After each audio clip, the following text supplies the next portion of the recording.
Expliquer comment équilibrer une équation chimique en moins de deux minutes? Oui, c'est possible. La combustion de l'éthanol va nous servir d'exemple. Attention, ça chauffe. Au cours d'une transformation chimique, des réactifs sont consommés, des produits sont formés, mais au final, rien ne se crée, rien ne se perd, tout se transforme. Équilibrer une équation chimique, c'est donc satisfaire la conservation des éléments chimiques et des charges.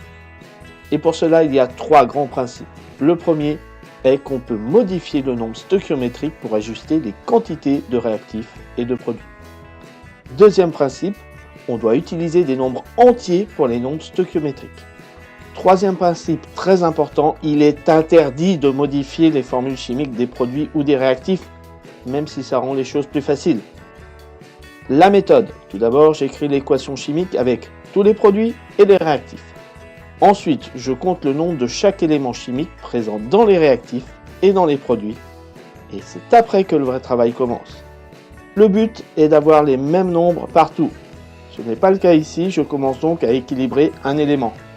Comme on a O2, on sait qu'on pourra équilibrer l'oxygène à la fin. On commence alors soit par le carbone, soit par l'hydrogène. Je commence par le carbone.